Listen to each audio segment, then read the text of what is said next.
Welcome to the 2025 Concord Halftime Report. Headline Risk: The Bully Pulpit Leads Markets. This material is for general information only and is not personalized advice. Consult with your financial advisor before making investment decisions, and feel free to reach out to us with any questions regarding the information presented here. I'm Marissa Clares, Wealth Advisor at Concord's Twin Cities office in Minnesota. I'm excited to introduce our Chief Investment Officer, Gary Aiken. Gary brings over 23 years of experience to Concord's internal asset management team. He oversees macroeconomic analysis, asset allocation, security selection, trading, and investment operations. 2025 has been marked by significant swings in the market. In the next 20 minutes, Mr. Aiken will explain how Concord has prepared for this environment and what may come in the next second half of the year. Without further ado, take it away, Gary. Thank you, Marissa. Headlines indeed drove markets this year, as we predicted in our forecast report. With the return of Donald Trump to the presidency, headlines would be a significant source of volatility in markets. President Teddy Roosevelt coined the term the bully pulpit. In his day, the word bully meant a wonderful or elevated position from which he could advocate for positions that he thought were important for the country. Every president since has used the bully pulpit.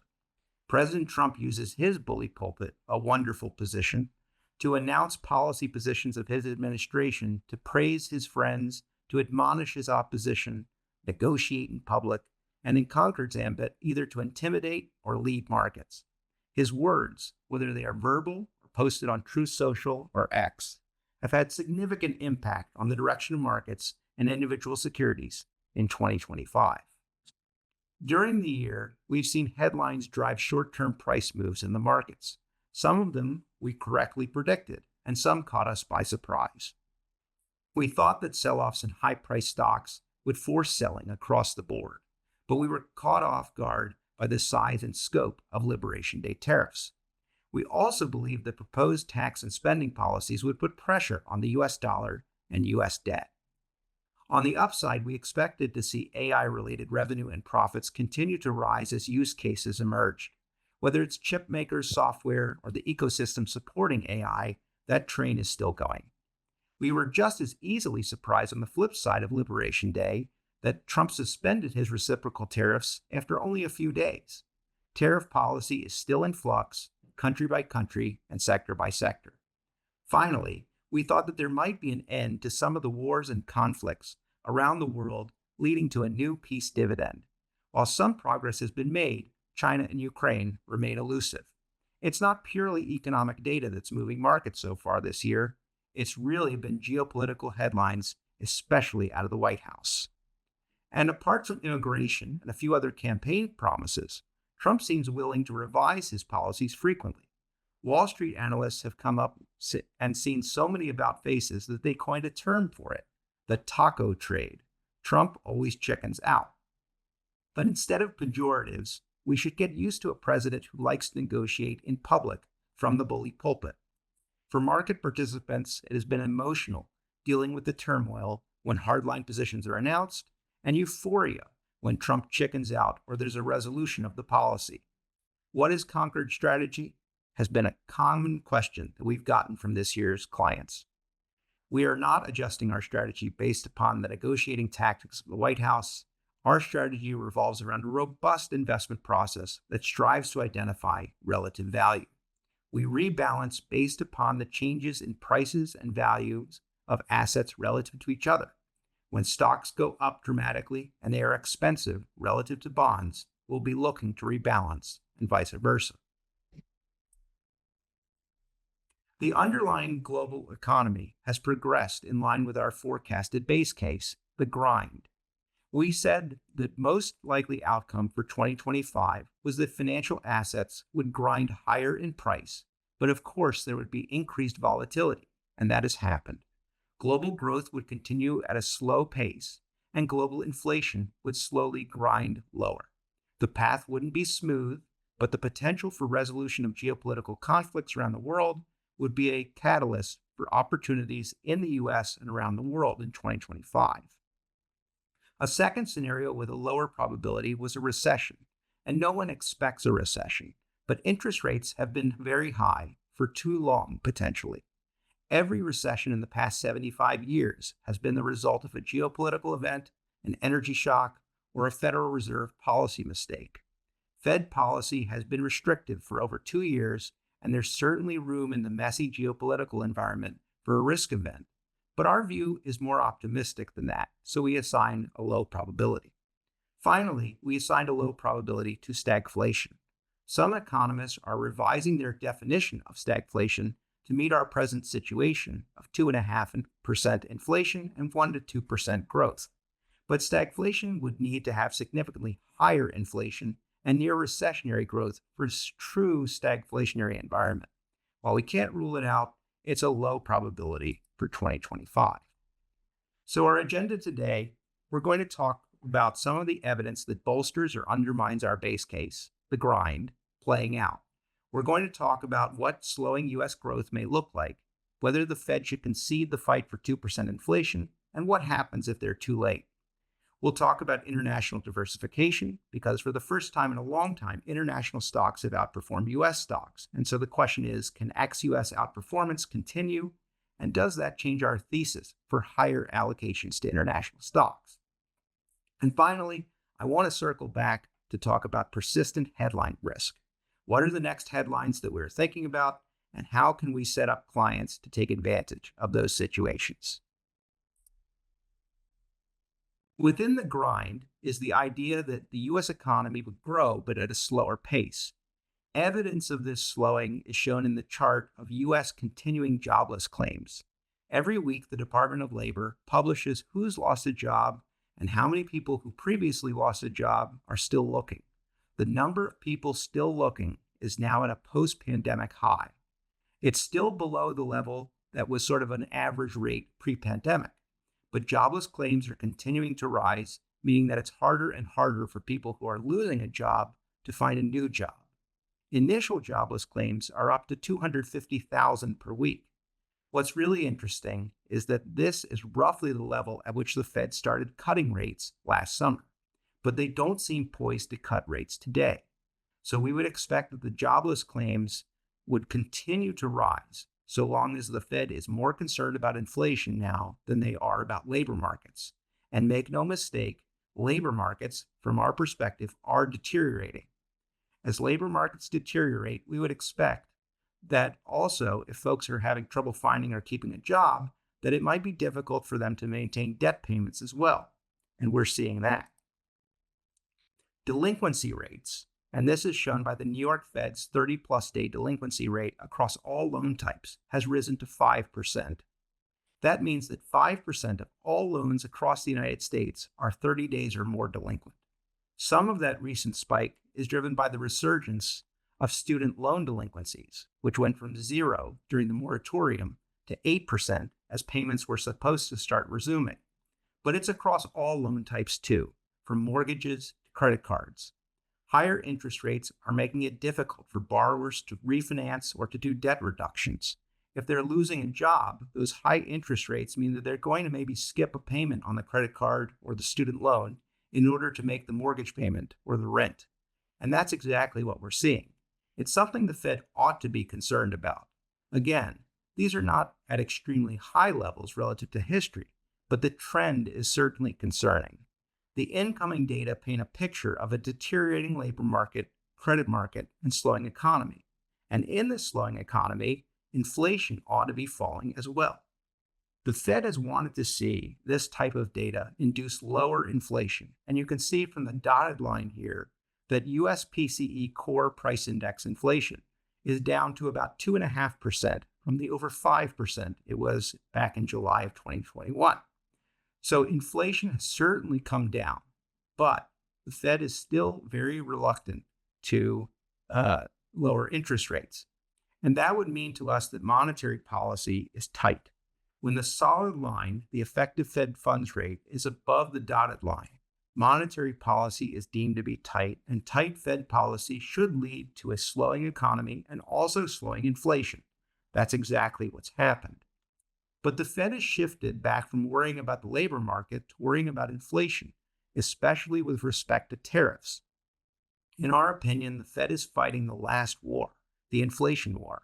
And the Fed, unfortunately, has a history of fighting the last war to the detriment of future problems. The Fed has plenty of room to cut rates, in my opinion, but they seem reluctant to do so. The Fed probably should cut rates, but it doesn't look like they're going to cut them significantly in the near term. And this is part of what we wrote last summer when the Fed started cutting rates. We said the first cut was likely to be the deepest. On this chart, we show the solid line from the previous chart, the effective Fed funds rate, against a new dotted line, the 2-year Treasury yield. The 2-year Treasury yield tends to lead Fed funds, as you can see from the chart. And what we see in the chart today is that the 2-year Treasury yield is around 3.7%, and Fed funds is about 4.3%. So the Fed certainly can cut rates and be on the path that markets expect them to be on. But they think that unemployment and inflation risks are generally balanced today, and they're waiting to see what's going to happen with Trump's budget and Trump's tariffs. They are prepared to wait, but the longer they wait, the more problems there will be for growth. On the flip side, markets don't see a dramatic cut necessary. The economy is probably still doing okay. The economy is doing okay because even with unemployment ticking up, most Americans who want a job can still find one and keep one. At the beginning of the year, some market participants were worried about Elon Musk's DOGE, the Department of Governmental Efficiency, and its impact on the labor market and on the economy. And we were cautious in saying that we really didn't expect DOGE to have a major impact on the U.S. economy. And the reason we did so was that we weren't really thinking that there were many jobs that DOGE could directly impact relative to the size of the overall economy. And that has certainly been the case so far. We also caution not to get too animated about tariffs as well, because if tariff impact would be somewhat limited, because the U.S. economy is largely based on services more than goods at this point. The real pain has been psychological to federal workers. It's been demoralizing to be told your life's work has no useful purpose, and the manner in which layoffs have been handled has been unfortunately harsh. Actual spending cuts, though, have been de minimis. And if you look at the spending bill that's going through Congress now, budgets are likely to be higher than lower. And the rescissions bill, a bill separate to cut spending that came out of the House, was for $9 billion, a drop in the bucket compared to a $4 trillion budget. So let's talk about the one big beautiful bill, as the president has called it, and as it is titled. The bill bolsters our case for the grind. There's a maintenance and stimulus part of the bill. On the personal side, there's a lot of things. The first and most important is that it makes the Tax Cuts and Jobs Act of 2017 tax brackets permanent. It may increase the SALT deduction to $40,000 for most households, and that's going to be important for households in high tax states. It's going to make car loan interest deductible, and of course, Trump's two big promises on the campaign trail: no tax on overtime and no tax on tips. For high net worth individuals, the estate and gift tax will rise to $15 million, but be sure to talk to your Concord financial advisor before deciding you don't need to do estate planning. On the business side, the corporate tax rate is not changing, which is kind of a letdown, given that a lot of people thought that maybe the corporate tax rate would continue to decline. But on the flip side, the business community is getting reduced regulations and faster depreciation and expensing for capital equipment and building.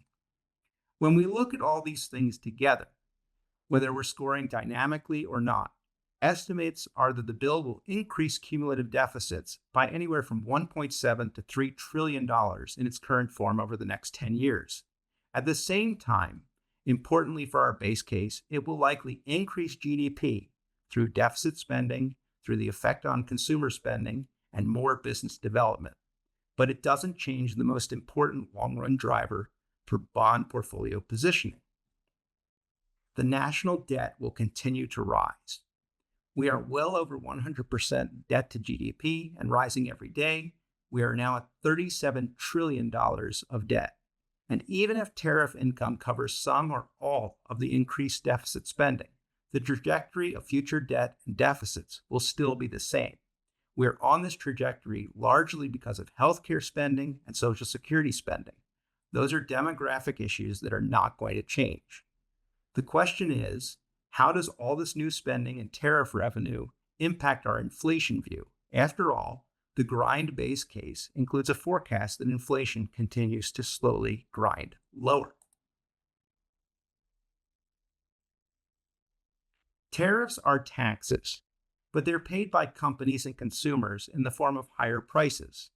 Tariffs in some form are likely to stay, but the math is interesting. Tariffs increase the price level, but they do not lead to a sustained increase in the price level year after year. Analysts at banks like JP Morgan and Goldman Sachs conclude that the tariffs working their way through the system should bring year-over-year inflation to something like 4% by early next year. But after that, tariff rates aren't likely to go up again. So the increase in prices above the new baseline is probably going to fall back to 2%. There are definitely some risks to the outlook. One, reciprocal tariffs may be delayed further. Two, there are several ongoing Section 232 and Section 301 investigations whose analysis periods aren't scheduled to be completed until December. Three, there is a high degree of uncertainty around tariffs, and we should be prepared for volatility as negotiations resume in July. And volatility is a great time to start talking about markets. International diversification has paid off this year. For almost 2 decades, diversifying outside large cap US stocks has not paid off. But in our forecast report, we noted that the setup in 2025 was a little different. International stocks have outperformed US stocks from November until Liberation Day. And since then, US stocks have mounted somewhat of a comeback. The trends that we identified in January and some additional ones favor larger exposures to international than we've advocated for in the past. Europe has near recessionary growth, but the new governments in France, Germany, and the UK are all committed to a Keynesian path to borrow more and spend more on defense, infrastructure. Growth is likely to come back. The other thing in international markets offers us is a diversification away from the US dollar. And the US dollar, we think, is more likely to continue to depreciate than appreciate against other major currencies like the euro, yuan, and the yen, especially if the Fed starts to lower interest rates. Next, emerging markets are benefiting and will continue to benefit from competition between the US and China for resources. Many emerging markets are shifting from exports to consumerism. Finally, Mexico has been one of the best performing international markets in the world this year. Mexico is benefiting from nearshoring as companies that thought about investing in Vietnam or China in a pre-tariff regime are now being incentivized even more so than when USMCA was passed to bring their investments to Mexico when they want an easier path for products into the United States. Our international thesis started this year without really thinking about the tariffs or that European defense spending would spark renewed growth prospects. I think that's an important distinction that adds to our thesis, not confirming something from our forecast. The other legs of our thesis have held up well, though. We thought that strong dollar was a consensus trade, and we thought that investors would be rewarded for a little more contrarian view. That paid off. The US dollar has declined against most major currencies. Second, we thought that from a technical and fundamental perspective, large cap stock prices looked expensive. So while we have argued in the past that just because something is cheap isn't a great reason to buy, this time cheap presented relative value. Finally, we were clear that headline risk was going to be a major factor as we've talked about, and so we wanted to find investment areas that offered lower volatility. Historically, we find lower volatility outside the US when there is downward pressure on US stocks. We leaned on international stocks as a respite from US headline risk. Those 3 bullets continue to underpin our international thesis. If they break down, we'll shift back to the US. Finally, the 4th leg of the stool has not quite materialized yet: an end to ongoing geopolitical conflict. Nothing is certain, but negotiations that lead to greater peace and cooperation would spark more investor enthusiasm for investments outside the United States. Artificial intelligence will continue to be a source of growth. I've shared this chart in the past, but these revenue projections seem largely on track. I want to share one small story to give some perspective on the coming AI revolution. One of the leading cost factors in nursing homes are patient falls. They often require multiple caregivers and result in other injuries in hospital visits. A small AI startup in Scottsdale, Arizona, has created a device, a small box placed in a patient's room, that monitors the movements of patients. It gathers and processes an immense amount of data and develops an individual pattern recognition based upon a patient's movements. The goal is to alert nurses in advance if the AI software detects that a patient is about to fall. In the first month in one nursing home, falls decreased by 40% because nurses knew to go to those patients' rooms before they fell. By the second month, falls had decreased by 70%, and by the third month, falls had decreased by 90%. Fewer falls, fewer nurses, fewer administrators, fewer hospital visits, less pain, less cost. That's just one small example. The data around us holds the key to pattern recognition and prediction that was not possible just a few years ago. We do not know and cannot fathom where and how artificial intelligence is going to make our lives better and more productive. But in the companies and client portfolios, it's happening. And the result will be growth, productivity, and profits. And with profit in mind, let's go to the numbers. We talked about our international thesis. International has played out very well, with developed markets up about 18% and emerging markets up about 16% year to date. Part of the move in international stocks is explained by a 9% decline in the US dollar index. Approximately half the move in ex-US stocks is explained by currency moves year to date. Diversification paid off.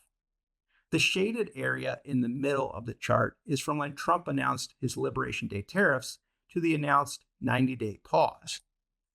U.S. large cap stocks mounted an impressive comeback since Liberation Day, declining 20% from their February highs and then returning to post new all-time highs at the end of the quarter. U.S. small company stocks are down year to date. Again, we haven't liked small cap stocks for a long time for structural reasons. Bitcoin is up 15% as the dollar depreciated and risk assets came back. Commodities are up 3%, but that is a function of gold and silver being up dramatically, while agricultural and industrial commodities fell year to date. Finally, we've said that globally diversified portfolios of stocks and bonds are going to work well for most investors. And what we can see is that global stocks year to date are up about 10% and bonds are up about 3%. A balanced portfolio should be up about 7% year to date.